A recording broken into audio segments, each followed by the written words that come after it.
ఈరోజు 104 ఉద్యోగులు అయితేనేమి, డేటా ఆపరేటర్లు అయితేనేమి, వాళ్ళ సిబ్బంది అందరు కలిసి వాళ్ళకు జరుగుతున్నటువంటి అన్యాయం మీద రాష్ట్ర వ్యాప్తంగా ఈరోజు ఆందోళన కార్యక్రమం చేపట్టడం జరిగింది. దానికి వైఎస్ఆర్ కాంగ్రెస్ పార్టీ తరఫున కూడా మేము పూర్తిగా మద్దతు ఇస్తున్నాం.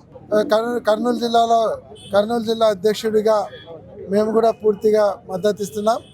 ఎందుకంటే జగన్మోహన్ రెడ్డి గారు రాకముందు 218 వెహికల్స్ దాదాపుగా ఉన్నటువంటి 104ను జగన్మోహన్ రెడ్డి గారు వచ్చిన తర్వాత మళ్ళీ 700 వెహికల్స్ కొత్తగా కొని దాదాపుగా 2000 మందికి ఉపాధి కల్పించడం జరిగింది. ఈరోజు వీళ్ళు అడుగుతుండేది కూడా చాలా న్యాయమైనటువంటి కోరికలు. ఈరోజు భవ్య ఏజెన్సీస్ వచ్చిన తర్వాత వాళ్ళు గవర్నమెంట్ రూల్స్ ఫాలో కాకుండా, కార్మిక చట్టాలు ఫాలో కాకుండా మా సొంత చట్టాలతో మేము నడుపుతాము, మా రూల్స్ మావి అనేటువంటి విపరీతమైన ధోరణిలో పోతున్నారు. కానీ ఇది మంచి పద్ధతి కాదు. కార్మికులకు అనే వాళ్ళకు కొన్ని హక్కులు ఉంటాయి. ఆ హక్కులు ఖచ్చితంగా పాటించాలి ఎవడైనా సరే. ఈరోజు వాళ్ళు పాటించినప్పుడు ప్రభుత్వం వాళ్ళు ఇంప్లిమెంట్ చేసేలాగా ప్రభుత్వం వాళ్ళ మీద అజమాయిషీ చేయాలి. అంతేగాని ఈరోజు కార్మికుల్ని ఇబ్బంది పెట్టే పరిస్థితి రాకూడదు. ఈరోజు ఏ ఎంప్లాయీకైనా, ఈవెన్ గౌండాలు కూడా వారానికి 2 రోజులు 1 రోజు సెలవు తీసుకుంటారు. ఈరోజు 104 ఉద్యోగులకు 30 రోజులు పనిచేయాలి, వాళ్ళకి సెలవులు లేవంటున్నారు. వాళ్ళు సెలవు పెడితే వేరే డ్రైవర్లను మాట్లాడుకోండి అని చెప్తున్నారు. అంటే ఇది ఎక్కడ చోద్యం, ఎక్కడ లేదు ఈ సిస్టమ్. బఫర్ డ్రైవర్స్ లేకుండా పోయినారు. బఫర్ స్టాఫ్ ఉండాలి, వాళ్ళు స్టాండ్ బై ఉంటారు. ప్రతి 10 వెహికల్స్కి ఒక బఫర్ స్టాఫ్ ఉండాలి, ఒక ఎక్స్ట్రా డ్రైవర్ ఉంటాడు.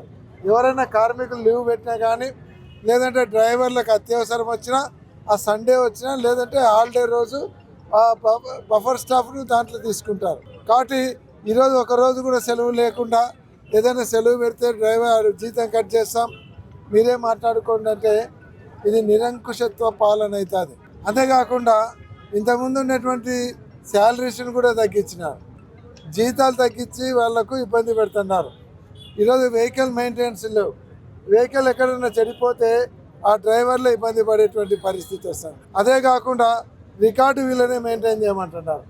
రికార్డు వీళ్ళే మెయింటైన్ చేయాలంటే 10th క్లాస్ డ్రైవర్ ఉద్యోగానికి వాళ్ళు పెట్టే క్వాలిఫికేషన్ 10th క్లాస్ చదివిన వాళ్ళు రికార్డులు మెయింటైన్ చేయాలంటే ఎంతమంది చేయగలుగుతారు, ఎంతమంది చేయలేరు. ఆయనకు డ్రైవింగ్ చేయడమే ఒక టెన్షన్ ఉంటుంది. దానికి తోడు మళ్ళీ రికార్డు మెయింటైన్ చేయాలి, వెహికల్ మెయింటైన్ చేసుకోవాలంటే వాళ్ళు డ్రైవర్లా ఇంకొకట.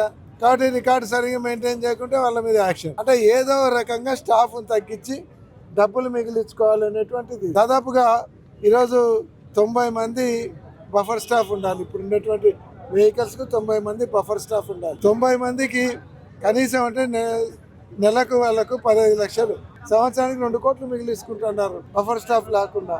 కాబట్టి ఈ రకంగా కార్మికులను ఇబ్బంది పెట్టేదే కాకుండా, కార్మికులు ఏదైనా సరే వాళ్ళ హక్కుల కోసం అడిగితే వాళ్ళని సస్పెండ్ చేయడము, ఏదో కారణం పెట్టి వాళ్ళను ఇబ్బందులు పెట్టే పరిస్థితి వస్తూ ఉంది.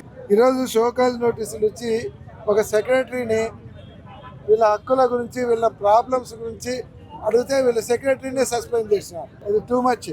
అంటే ఎవడు ప్రశ్నించకూడదు అనేటువంటి దీంట్లో వాళ్ళు పోతున్నారు. జీవో 7 ప్రకారం ఎంట్రీ ఆపరేటర్లకు 18,500 జీతాలు ఇవ్వాలి. ఈరోజు అది కూడా ఇవ్వడం లేదు. తర్వాత బఫర్ సిబ్బందిని నిర్మించలేదు. వాళ్ళందరినీ కూడా కొత్తగా బఫర్ సిబ్బందిని పెట్టించి వీళ్ళకు నెలకు 4 సెలవులు ఇవ్వాలనేది వీళ్ళ డిమాండ్. ఖచ్చితంగా అది చాలా న్యాయమైనటువంటి డిమాండు. ఖచ్చితంగా ఆ డిమాండు వాళ్ళు నెరవేర్చాలి, దాన్ని ఇంప్లిమెంట్ చేయాలని కూడా మేము అడుగుతున్నాం. ప్రతి వెహికల్ కూడా కండిషన్లో ఉండాలంటున్నారు.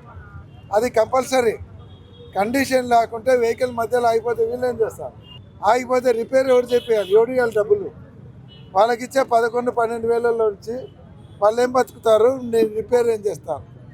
కాబట్టి 11,000 రూపాయలు జీతం ఇవ్వడం అనేది ఈరోజు గౌండా పని పోతే 700 ఇస్తున్నారు. మామూలుగా ప్రైవేట్ సంస్థ వాళ్ళే ఎవరికైనా మాట్లాడేవాళ్ళని డ్రైవర్లను పెట్టుకుంటే 15,000 17,000 ఇస్తున్నాం.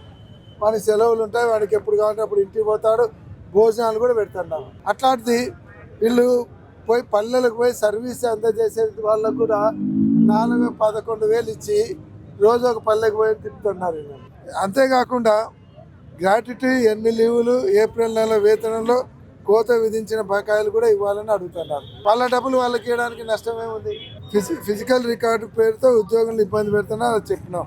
కాబట్టి ఏవేవైతే ఎంఎంయు లొకేషన్ మరియు వాహనాలతో రిజిస్ట్రేషన్ రేషన్ 5,000 రూపాయలు అడ్వాన్స్ ఏర్పాటు చేయాలి. గవర్నమెంట్ కట్టాల్సిందే, ఆ సంస్థ తీసుకునేటువంటి సంస్థ కట్టాల్సిందే. కాబట్టి ఏదైతే అగ్రిమెంట్లో ఉండేటువంటి ప్రీవియస్ అగ్రిమెంట్లో ఇంతకుముందు అరవిందో వాళ్ళు చేసినటువంటి కానీ ఇంకా రోజులు పెరిగే కొద్దీ జీతాలు పెరగాలి కానీ తగ్గించడం అనేది ఇది ఎక్కడ చోద్యం. కాబట్టి దీన్ని పూర్తిగా మేము వ్యతిరేకిస్తున్నాం.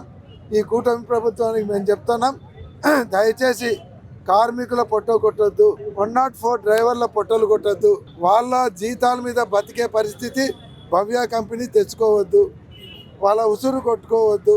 భవ్య కంపెనీని కూడా మేము హెచ్చరిస్తూ ఉన్నాం. ఏదైతే కార్మిక చట్టాల ప్రకారం మీరు ఇంప్లిమెంట్ చేయకుంటే తీవ్రమైన పరిణామాలు ఎదుర్కోవాల్సి వస్తుంది.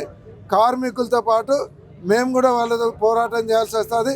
అవసరమైతే మీ ఆఫీసులైనా సరే ముట్టడిస్తామని కూడా హెచ్చరిస్తూ ఉన్నాం. జాగ్రత్తగా ఉండి వాళ్ళ హక్కులు, వాళ్ళకు రావాల్సినటువంటి జీతాలు అయితేనేమి, వాళ్ళ ఫెసిలిటీస్ వెంటనే ఏర్పాటు చేసి బఫర్ స్టాఫ్ను కూడా వెంటనే ఏర్పాటు చేయాలని డిమాండ్ చేస్తూ ఉన్నాం. రాష్ట్ర వ్యాప్తంగా 104 ఉద్యోగులు ఆందోళన నిర్వహిస్తున్నారు.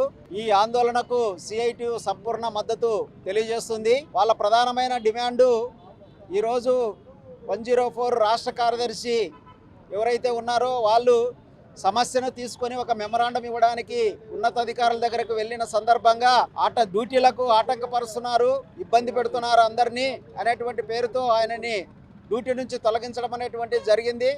ఎవరినైతే డ్యూటీ నుంచి తొలగించిన రాష్ట్ర కార్యదర్శి ఉన్నాడో ఆయన్ని వెంటనే విధుల్లోకి తీసుకోవాలనేటువంటిది ప్రధానమైనటువంటి డిమాండు. అట్లాగే వీళ్ళకి బఫరు ఇబ్బంది అని చెప్పి కొంతమంది ఉంటారు డిఈఓలకి, అంటే వాళ్ళు కనీసం అంటే 150 మంది ఉండాలి, కానీ అట్లా లేరు. వాళ్ళని అందరినీ ఇప్పుడు తీసుకోవాలని చెప్పి కోరుతున్నాం. ఎందుకంటే వాళ్ళు ఉంటేనే వీళ్ళు సెలవు పెట్టడానికి కానీ ఏదైనా వాళ్ళకి ఇబ్బంది కలిగినప్పుడు ఆ రకంగా డ్యూటీ నుంచి మినహాయింపు ఇవ్వడానికి కానీ అవకాశం ఉంటుంది.